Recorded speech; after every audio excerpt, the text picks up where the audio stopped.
Well, hi, this is Jim Peacock with Peak Careers Consulting, and we have another interview today, and we're going to be looking at what are the current trends in job interviewing.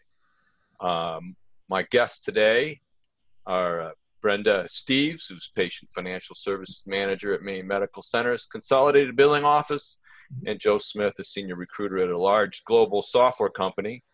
We're going to discuss what do they see, and I'll be throwing my 2 cents in here as interviewing trends, and then what are some of the biggest mistakes that we see happening in interviews, and then some advice for people as they prepare for an interview.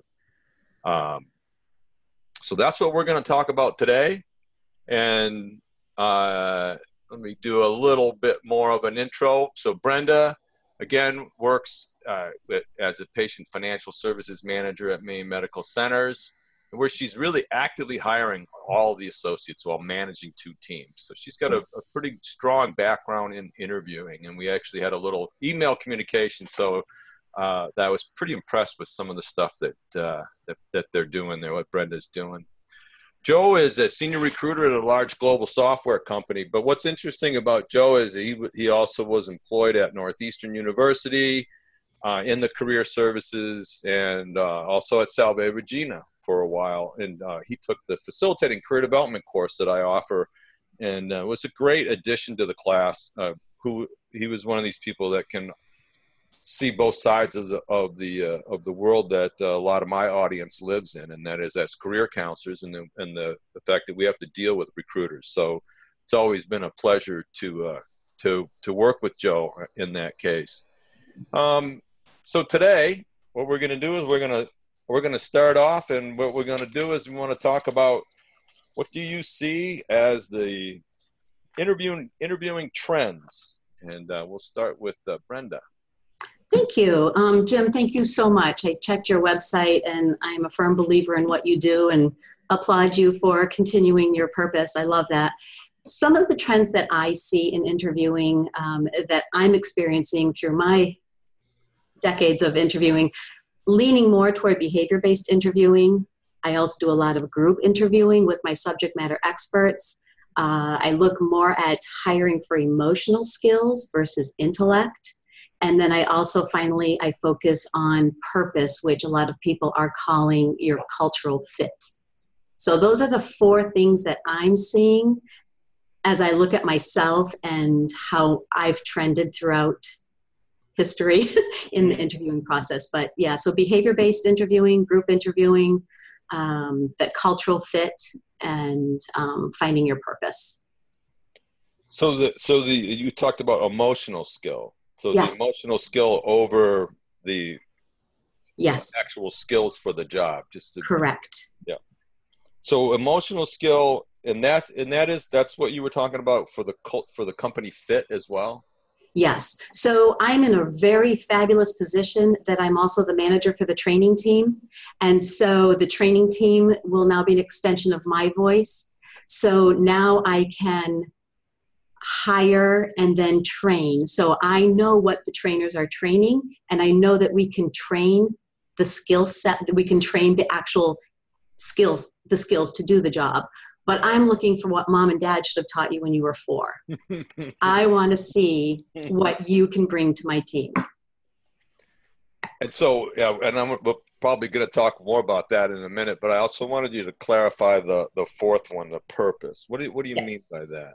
Some people are calling it your passion. I call it your purpose. I want to find out what makes you put your 2 feet on the floor every single day and come to work in my department. Why do you want to come and work in my department? So I'm going to ask you like behavior-based questions, but I'm also going to ask you kind of soul-searching questions. I want to find out, do you want this? Do you want this as a career growth? Do you want a job? What do you want? So to me, that's really important. I know what my purpose is, and my purpose is developing people and helping people. And so that's why I'm this great opportunity that I get to manage the training team, and I also get to manage the hiring process for the whole department. So it's a unique, fabulous combination. But I want to see what your purpose is. So it's really evident what your purpose is, Jim, because of your website. So that's awesome. what I need. Very good. Joe, thoughts, reactions, your thoughts on trends? Well, one of the trends I'm seeing as a recruiter is due to the amount of social media, LinkedIn in particular, and those people creating profiles on job boards, multiple job boards to include the college career center job boards. There seems to be this rather quick and rapid fire of applying to jobs, and they're fundamentally qualified for the position. And then when they get a phone screen with me, the recruiter, they really haven't taken time to thoroughly read the job description, maybe even thoroughly analyze the job description, and then taking a look at that job description through their own skills and experience, so that when they have a fundamental first round phone interview with me, why are you interested in this position? Where do your strengths are for this position? Is this a lateral move? Is this a growth opportunity? How do you see that? Why is this good for you? It is very much not a conversation that someone is prepared to have. They are, for lack of better terminology, winging it. And it really takes the quality of a phone interview really to more of a conversation, thoughts and things that pop in and come off the top of my head, as opposed to I've given this some thought and I'm really going to take an opportunity to impart to you, the recruiter on the other end of this call, why I am a good skills match, and to Brenda's point, even a good team cultural company match for this position. I just think there's just too many rapid fire applicants out there. Then when I give them 2 to 3 days where we confirm we have a phone screen, here's the job description. I've even gotten to the point where I'm telling people at multiple levels, 100, 200, 300, 400, please read this job description before our phone screen. Unfortunately, it's rather obvious by 3 questions whether they've read it thoroughly or they have not.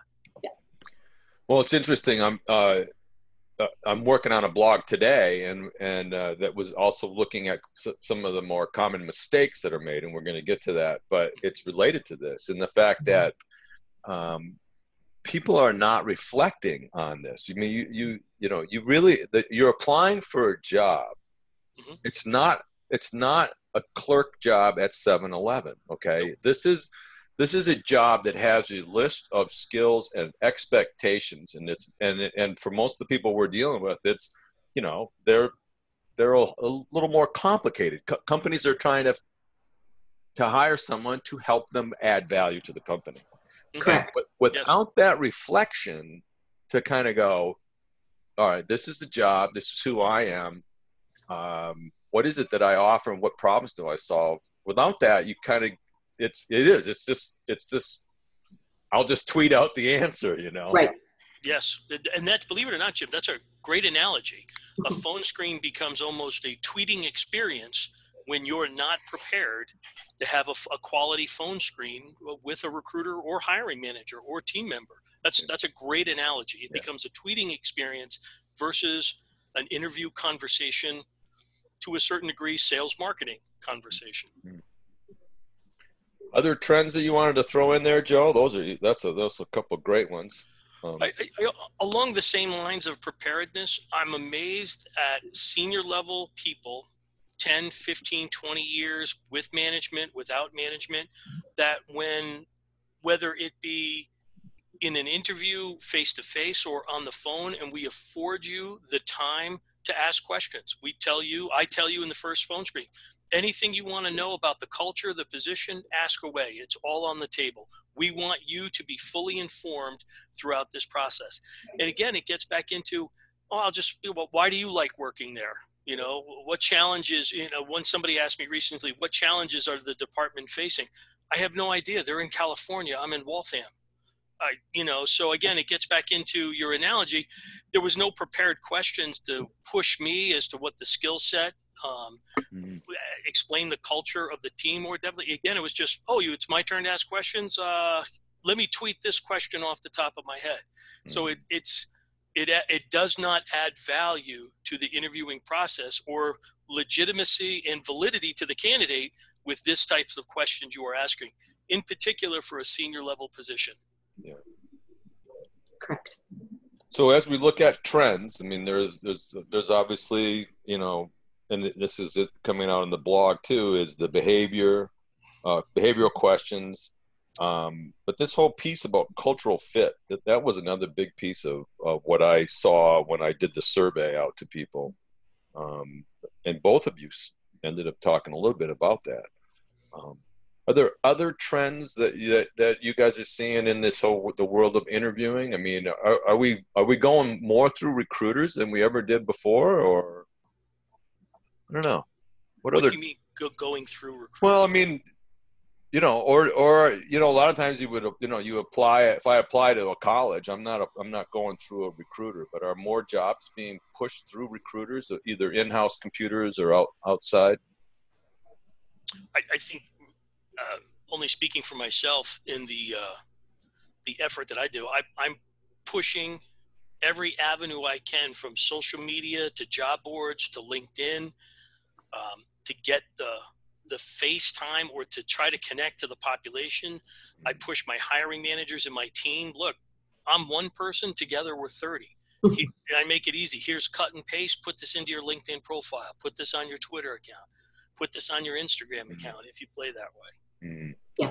And with my talent acquisition department, they do the same as you do, Joe, that they use all the high profile social media that they can get out. I recently attended a finance panel for the New Mainers Resource Center that is affiliated through the Portland Adult Education Center. And what they ended up doing is connecting educated refugees and immigrants that are through this center that to understand the barriers that they're facing getting through to the hiring managers in our country. So these are individuals who have bachelor's degree or higher in their field, and they can't get through. And so I was able to go there. So, expanding your horizons into like different avenues of how to reach people and how to explain to them and educate them, and Jim, your peak career site, just getting people to understand how to prepare for an interview, what you need to do, what are the mistakes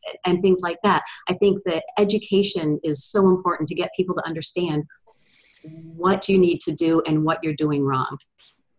Yeah, and one of the things I've noticed when I have been a participant or just occasionally a panel member, when they talk about how you prepare for an interview, I'm the only panelist generally who ever talks about analyzing the job description, being prepared for examples, having prepared questions, analyzing the job, and I'll show people how to do that.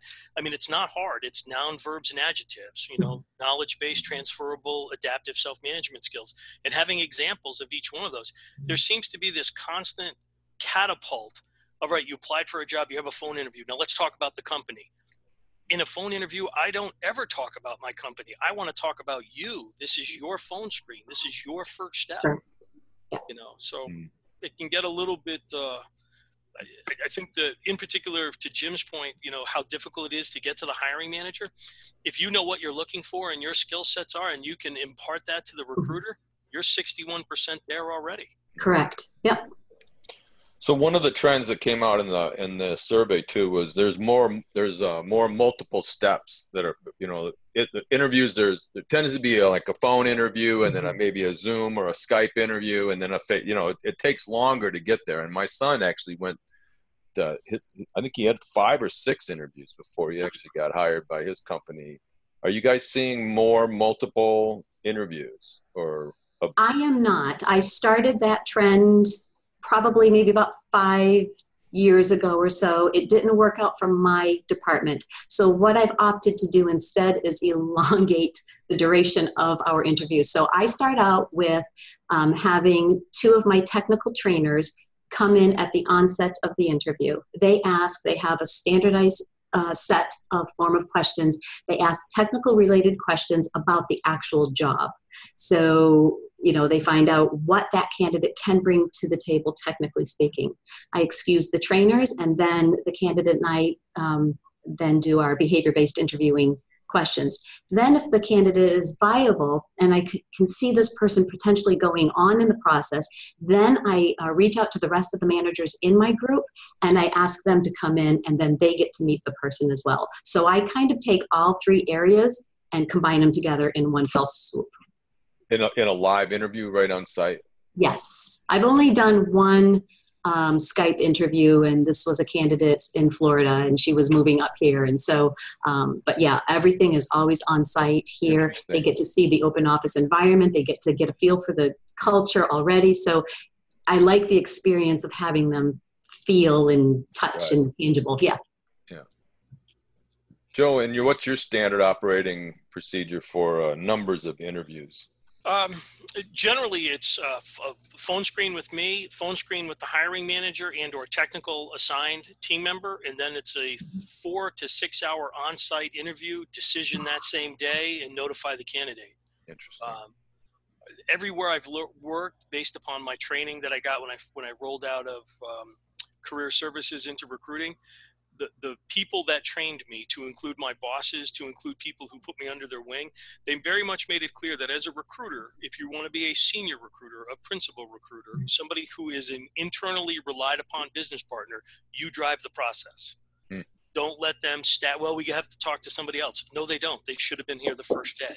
If we can't make a decision on technical people in a one-day assessment after 2 phone screens, one of which was an hour-long, 45 minutes more than likely, technical assessment, then we clearly don't understand what we're looking for. We need to go back, have another kickoff to go to the job description, because we're clearly confused.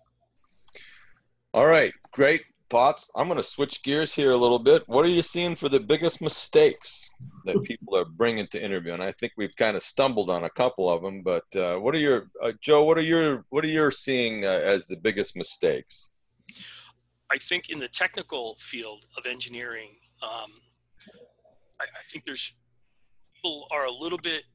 They're one or the other. They're either too reserved and they're not selling their skill set and their experience, or they're way overstating what they did, using more of a sales vocabulary and sales scenarios than in actually having the experience and or knowledge base to do what we need them to do. In the world of technical recruiting, you have to be very conscious of, do they know how to do it, or do they have the vocabulary that they can sell you on they can do it? And there's a real niche in there with engineers and computer science people. Well, have you done this? How would you do it? And we want to hear a chronological thought process and chronological steps, as opposed to the buzzwords and the power play to, let's just move away from this because I can do it once you hire me down the road. So that's kind of what I'm seeing now. So either kind of BSing their skills and trying to do it with fluff, or really not able to sell it themselves. So that sweet spot of being able to really articulate what their value is and their abilities. Yeah, and I deal a lot with foreign nationals, and I tell people, like, look, this is your time to brag and sell your experience. Once they hear sell in marketing, they get it much easier, because as an American, when you speak to a foreign national or someone who's first generation American or new green card holder, you have to give them a little coaching. I have done what Brenda has done. We're going to be behavioral based interviewing. Take a couple moments and Google that technology so you understand how and why we're doing certain things. Particularly in Nordic cultures, they like that. The APAC cultures like that. Once you enable them, they feel more comfortable talking to you because you're trying to help them, giving them the tools to be successful. Brenda, biggest mistakes you're seeing? So the first contact with me is through my talent acquisition partner. They upload the resume into a software program. I review the resume, deem whether or not this candidate is viable to bring on. So I look at the resume. My biggest thing are errors. Don't have errors on your resume. I've had candidates who said, well, I did it on my cell phone. Don't do it on your cell phone. Take the time. It's important to me that tells me that you're really interested in the job, in the position, and that you care about it. So take time, double, triple, quadruple check it, have mom check it, have husband check it. I don't have somebody check your resume for errors. So not proofreading is a real big thing for me. I would avoid catchphrases like pays attention to detail, because if you use pays attention to detail and I find errors in your street address or your hometown address, that's not attention to detail. And the position I'm hiring for is a research position. There's a lot of attention to detail in our positions. So it's critical to marry those two skill sets together. So if you don't have attention to detail in your resume, it's going to show through in your skill set without you even realizing it. So errors on resume is a big one for me. The other one that's coming out in the blog, and Joe, you started talking to it, is just doing the research to say, this is the job and these are my skills, and is there a match? I mean, why bother? I mean, you've got to do that research. You got to take that time to prove that you are willing to take the time, to demonstrate that you're willing to take the time. You've got to be doing that research, and you've got to be analyzing, that job description. Joe, you did a great job in the class talking about how to take the job description and analyze it. And I just, I think that's a great way of looking at that and getting ready for that interview. Yeah, and I just like to piggyback a little bit on what Brenda said. I'm all for proofreading is a skill. I do not have it at all, at all. So I always encourage people to, in your professional network, and that's not an official statement, that is a personal statement, that there are people who are great writers and they have proofreading as a skill. Those are the people you want reviewing your work. Right. I'm an extrovert. I'm sure that's no shock to anyone here. To ask a fellow extrovert to review an extrovert, you are just lining yourself up for a disaster and a mistake. So I got plenty of very well-educated introverts in my professional and personal network that love to review my work. You can add me, Joe. Excellent. Thank you, Brenda. I will send you up the bulk order of red pen, and so I don't deplete the stock of your current employer. just to give you a good example, in the past week, I have cut and paste, because I'm not bright enough to retype anything. I cut and paste. You send me a resume and I have to email you. I cut and paste your header from your resume over, and then I cut and paste the email address into the two. So twice in the last 2 weeks, I have done that, and it's kicked back to me because letters were superimposed. Ooh. See, I don't knock people out for that. That's a recruiter's choice and everything. I always tell people I'm from the human race, not the perfect race. My name is Joe Smith. Anything beyond Baker is complex to me, so I keep it simple. That's the advantage of understanding the world we live in, right? Because when it got kicked back, I texted the phone number and said, I'm trying to email you. Unfortunately, one young man, yes, it was male, said, yes, just use the email address on my resume. I go, I am, and it's kicking back. So he sent it to me, and then we had an email exchange, to which he apologized for. And, oops. It's an oops. Yeah, right. We all do. Each of those is an impression, and absolutely. If you've got 15 people you're looking at, those are the little things that just, that's a tipping point, right? It's oftentimes a tipping point. You actually might be the best person to hire, but you got errors on your email or whatever. I mean, I always tell people, when you got a resume, if I have to stop and go, what? That's not good. Yep. Yep. And actually, we would consider him he was a good candidate, but he had two dings. He had a mistake on his resume, first ding. And then he was a little bit short in his return text to me. Well, just use the address that's on my resume. That's what I was going to say. Yeah, Joe, is that to me, yeah, Jim and Joe, we all make mistakes, but to me, it's how you respond to those mistakes when they're called out. Yeah. Yeah. That is also a very telling thing. And, his response to me was like, yeah, I've had people say, oh my gosh, I'm so sorry. Thank you. And oh yes. And yeah. I think it's how you respond. Jim, I wanted to say too that the other part, so I have the first part is the resume, but the second part of my connection with a candidate is calling them. So as the hiring manager, I will call and I'll say, hi, Joe Schmo, I want to set up an interview with you for the Patient Financial Services Associate Level 2 position. And then a big mistake for me is like, well, what is this job? What is it? And can you explain to me what it is? I shouldn't have to explain to you what the job is. So to me, it's almost like a sign of disrespect that you should have taken the time. To me, that means you're not interested in the position. You're interested in the job. And so to me, that's a big mistake. And I'd avoid that at all costs. Right. Yeah. All right, listen, I'm going to wrap up. I'm going to, you guys could, what's one piece of advice that you'd give to people who are preparing for an interview? Brenda? Be genuine. Please be genuine. Do your research. Know the job. Know the person with whom you're interviewing. Know the location. Show up on time. Dress to impress. I know it's not one piece of advice, but it's like everything all wrapped up in one. Just be your absolute best. I mean, be you. So don't be a salesman if you're applying for an engineering job. Be you, because I want to find out who you are. Because eventually in 9 months, we're going to find out who you real are anyway. So be you. Yeah, I totally agree with Brenda. Be the genuine you, but also be the prepared you, and have prepared examples that directly apply from your background to the job that you're applying for. Past successes will also be, future successes. And also, too, it's okay to say in an interview, I'm sorry, I don't know. I'm sorry, I don't have any experience in that.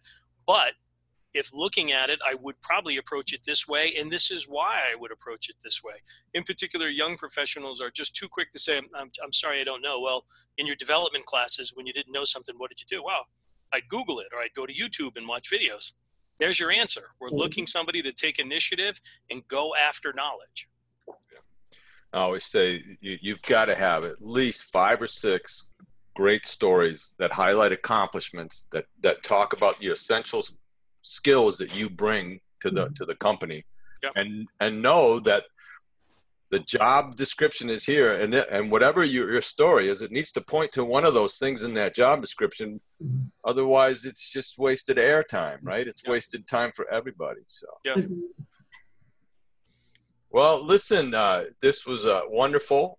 So glad that you guys you were both willing to give me some time, give all of us some time today.